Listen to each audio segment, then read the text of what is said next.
survivors, including the fabulous Eric Fabian, who I got to speak to last year here on the stage. It's great to be back, keep this conversation going. And thank you both for being here. Henry, let's start with you. What your last name means. And you think that's so appropriate for this conversation? Okay. Before I do that, let me just make two very brief sentences. Today, April 12th, is the anniversary of two very important events, symbolically as well as actually. Elie Wiesel was liberated from Buchenwald today in 1945 as the symbol of the end of the Holocaust. And on the other side, FDR, the President of the United States, passed away on April 12th. So, now to get to your question again. About your last name and, yes. and how what that represents. It's spelled S-L-U-C-K-I, the Polish version of a town in Belarus, Slucki. And the C has a dot on it for the TS sound. In English, we have the word luck, L-U-C-K. And I'm writing my memoirs, I hope to get done. The title, at least tentatively, but I think actually, will be Luck is in My Name. And you will hear, thank you, and you will hear as we discuss why it is very fitting for a Holocaust survivor to acknowledge what are events that were both within our ability, but beyond our scope, quite accidental, if you will. Right, because if you look at your story, there are many moments where it could have gone another way, including when you were going through the process of escaping, right? Right. Yeah, my father had joined the French army and was demobilized in southern France, and quite living a very, very pleasant life when he was, when the three of us, my mother, my father, and I, lived in southern France until August of 1942, when the gendarme came to round us up, and my parents knew, they were very aware of what was happening, and decided right then and there, no, they're not going to respond to the knock on the door. And that was very fortunate, because if that door had been opened, I wouldn't be here to tell my story. Because at the time, they're knocking on the door, but they sort of had a policy, we're not going to break down the door, right? So if they thought you're not home, then they leave, and they leave you alone. So you had to pretend you weren't home for hours, right? For an hour and a half, yes. And what was going through your mind during that hour and a half? Well, frankly, very honestly, my attitude at the moment was annoyance. I had been rudely awakened prior to 6 o'clock in the morning when I really wanted to get back to sleep, and they weren't leaving us alone. You had that moment, obviously the childhood view of that, and then you're trying to escape and you're at a train station where you're supposed to meet up with the people who are going to guide you, and you through a communication error can't find each other. Remember, this is pre-cell phone, you can't just text each other, and you're sitting near each other, and for you, it's a good thing you didn't find these people, right? That's right, yes. They were, our guides whom we were supposed to meet were on the street side of the station, and we were inside where the track is. And we didn't look out there, and they didn't look inside and left without us. But before they got to the bus that was going to take them up the mountains, the Gestapo arrested them, suspecting them of being, secret guides to help people cross. And so if you would have found them, you probably would have ended up with the Gestapo potentially killed. But because you just happened to not see each other, you end up able, once again, evidence of the luck. And then you also have the luck of this program that the First Lady of the United States at the time, Eleanor Roosevelt, is behind. And this idea of child refugees is something that we see today. People that have to flee, and that difficult decision. Describe what that was like as a child, to leave the country you know, to leave your parents, to now be in this foreign land, and what that experience was like. Well, my parents raised me to be very optimistic. I think Pete Seeger's song, Quite Early Morning, has the line correct, and that is, it's darkest just before the dawn. And it's a thought that has always guided me, and that is, we're going to survive. This is temporary. My parents kept saying, we'll be back together again soon. We were in correspondence. They ended up coming to Cuba to get out of Europe. So we had a very unusual experience, as all survivors have unique stories, and that is that things worked out very well for us. We were very fortunate. It could have gone the other way. But it must have been difficult to leave your parents. It was very difficult. It was, except that I ended up living with my grandfather's brother and his wife, and we were, I had a very fine experience living in the United States, learning a new language, so that by the age of 9 I had 4 languages, and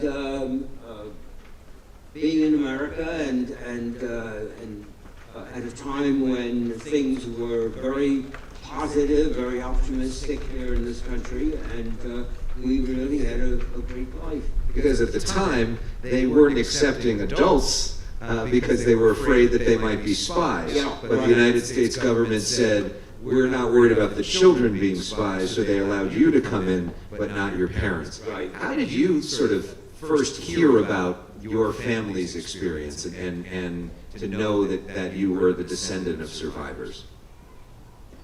Yeah, I really first started really internalizing it when I was about 12 years old, when I was preparing for my bat mitzvah, actually.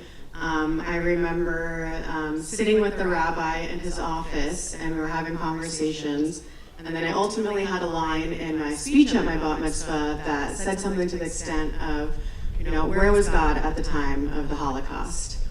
It was also during that time that I got to pick out my Hebrew name, which is Shana Rachel. Shana, the S is in honor of my great-grandfather, his father, Zadie Mendel, S for Solomon, and Rachel, in honor of Bubby Rachel. So yeah, I feel very lucky that I was able to meet all 4 of my great-grandparents, although I was very young. And it's something that my family still talks about, all of them, a lot to this day. So I know how special they are to me and my family. What did you learn from them? I learned resilience, perseverance, the way my family talks about them. I just, everything that they've gone through. I wouldn't be here today, obviously, without them. So, yeah. And Henry, back to you, because I know there's this thought that we so often talk at these events about never again. which often refers to the Jewish people and the Holocaust itself. But you think that that lesson is broader than that, especially at this time when there's so much of a debate over the issue of immigration. Because you relate to some of the kids coming into this country now, right? Right. Yes, a very important point. We talk about never again, and it's a very important slogan.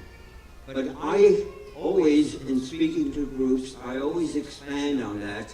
Never again to anyone, anywhere. All human life is sacred.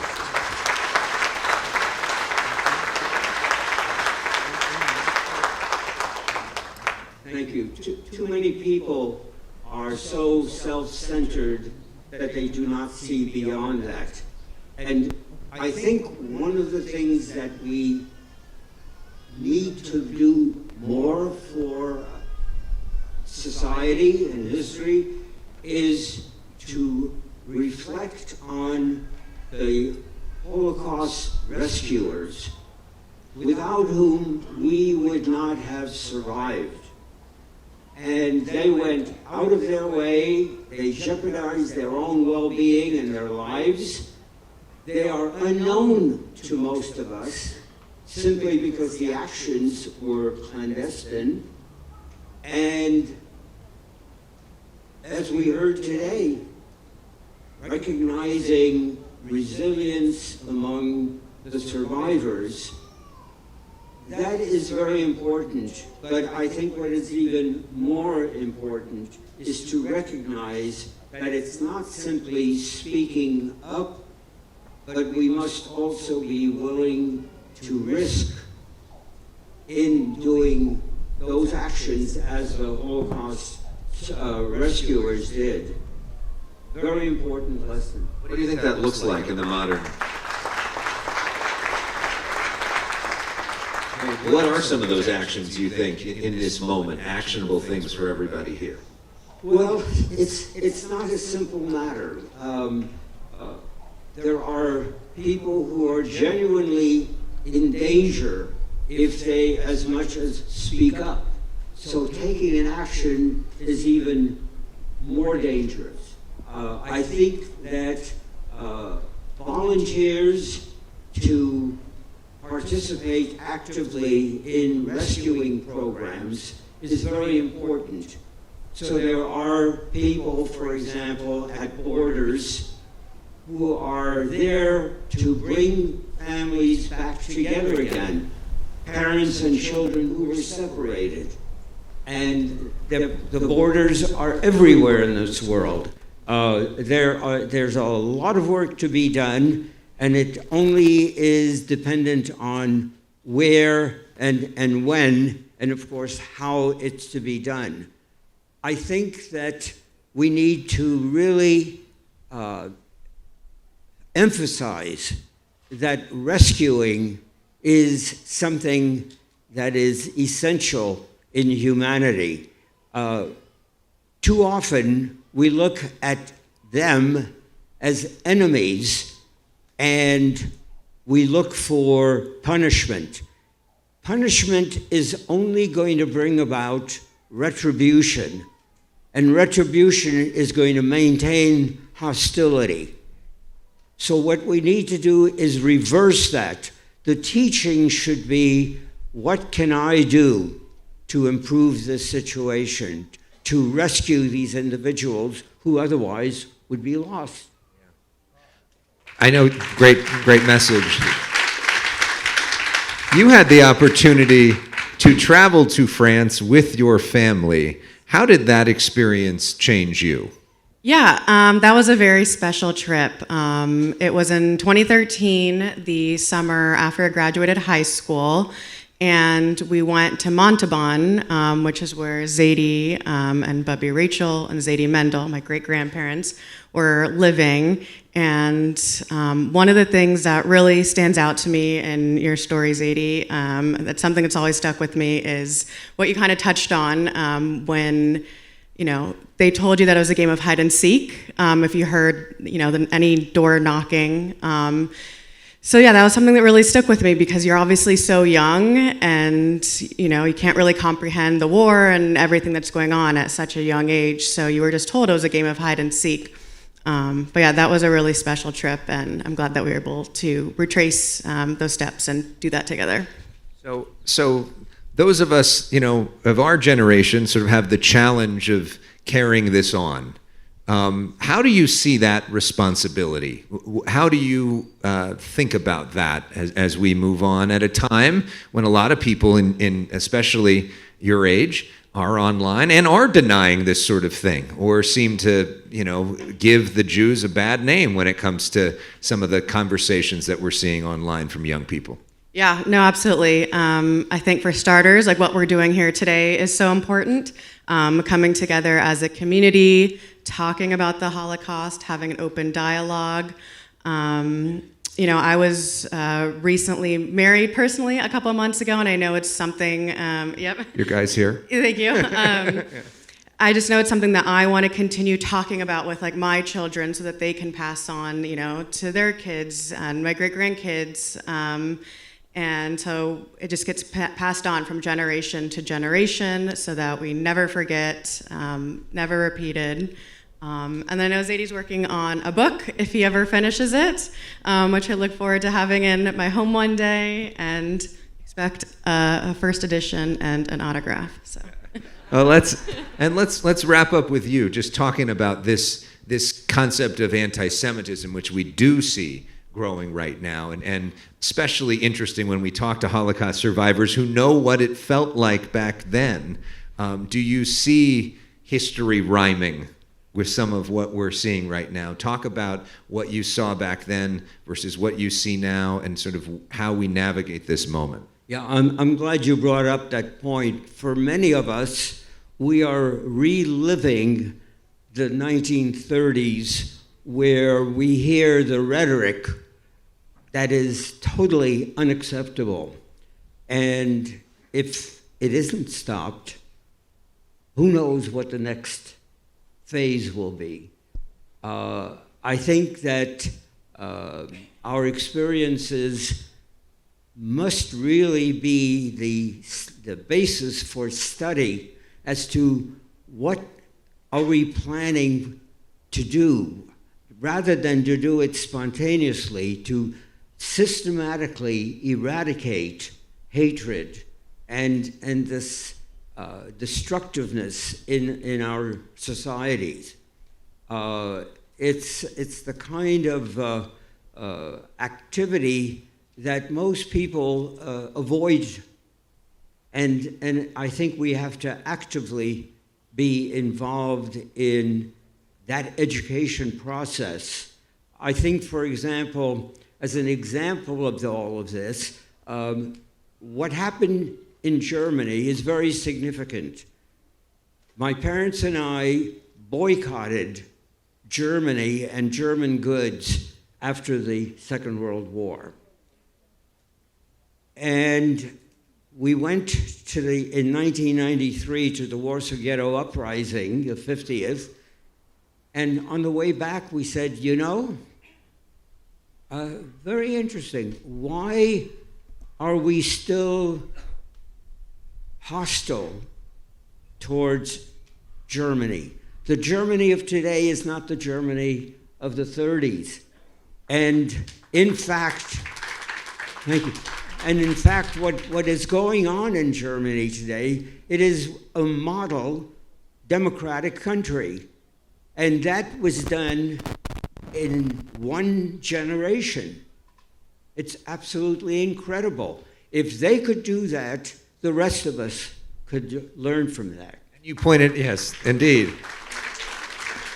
And you pointed out to me when we spoke before this that a big reason for that is because the U.S. and the world didn't pile on and try to destroy them.